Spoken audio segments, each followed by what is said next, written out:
जय जगन्नाथ। सनातन धर्म रे धनु संक्रांतिर विशेष महत्व रही। धनु संक्रांति सूर्यदेव बिछा राशि धनु राशि को गोचर करिथांती। धनु संक्रांति मकर संक्रांति यही गोटे मास आमर खर मास होता है। यही खर मासरे कौनसी शुभ कार्य यथा विवाह व्रत घर प्रतिष्ठा गृह निर्माण आदि जेते मांगलिक कार्य अच्छी से मांगलिक कार्य हुए नहीं। एही खर मासरे सूर्यदेव राशि बदलाई थांती।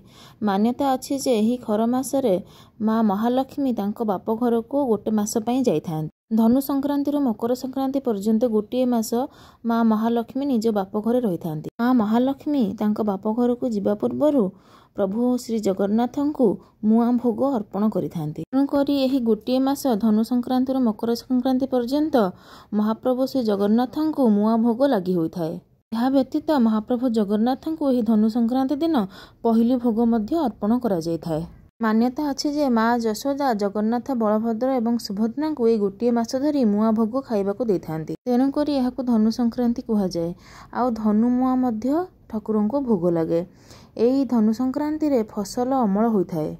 यह व्यतीत धनुଯାत्रा मध्य धनु संक्रांति आरंभ हुए। यही धनु संक्रांति रे फसल अमल हवा पर प्रथमे महाप्रभु को पहिली भोग एवं मुआ भोग लगी थाए। मुढ़ी मुआ चूड़ा मुआ खई मुआ यही सब मुआ महाप्रभु जगन्नाथ को लगी होता है। धनु संक्रांति दिन दान धर्म व्रत एसबू करने द्वारा घरे सुख समृद्धि वृद्धि पाए।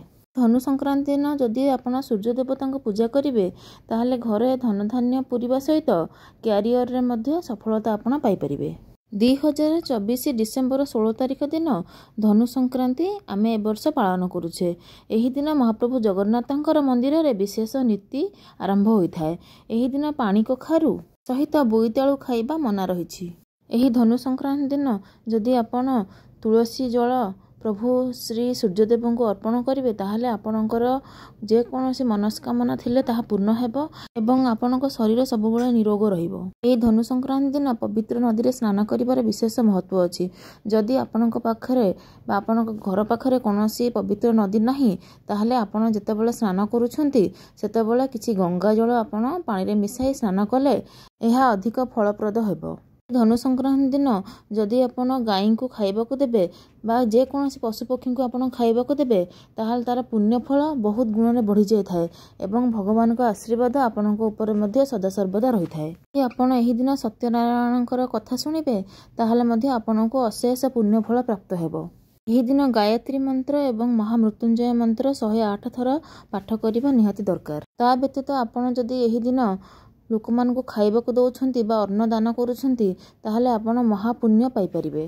धनु संक्रांति दिन आपण सूर्योदय पूर्वर उठी जदि कोनोसी पवित्र नदी रे स्नान करंती एमिति करिया द्वारा आपण निरोग रहंती। आपण को कोनोसी रोग व्याधि ग्रास करे नाही एमिति मान्यता रहिछि। एही दिन सूर्यदेव को पूजा करिबा द्वारा एवं विभिन्न दान पुण्य करने द्वारा सूर्यदेव बहुत प्रसन्न हुंती एवं आपण जदि जेकोसी रोग रे बहुत दिन होला पीड़ित अछंती ताहले से रोगरु मध्य आपनको मुक्ति मिलिबार संभावना रही।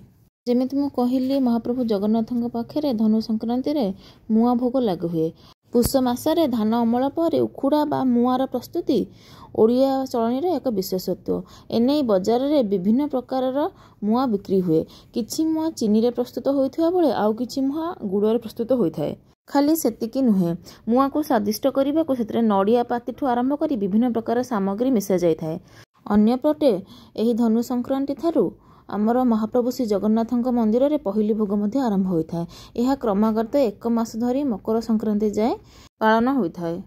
एने श्रीमंदिर रो कोठ घरे नुआ चुली मध्य प्रस्तुत होइथाए एवं एही चुली रे आमर प्रस्तुत होइथाए पहिली भोग। तेबे धनु संक्रांति ठारू धनु राशि रे सूर्यंकर प्रवेश होइथाए। धनु राशि देवगुरु बृहस्पतिଙ୍କ राशि होइतिबारु एथिरे सूर्यंक प्रवेश विशेष प्रभाव आनिथाए। साधारण दिन में श्रीमंदिर नीति अनुसार ठाकुरଙ୍କ बेश पर रोषहोम होता है। रोषहोमरु अग्नि आसिले ठाकुरଙ୍କ भोग रंधा जावाई चुली लगी थाए। पहिली भोग मासरे किंतु मंगल आरती पर रोषहोम करा जाए। पुणी देखा गोटे नुआ भिडियो रे। जय जगन्नाथ।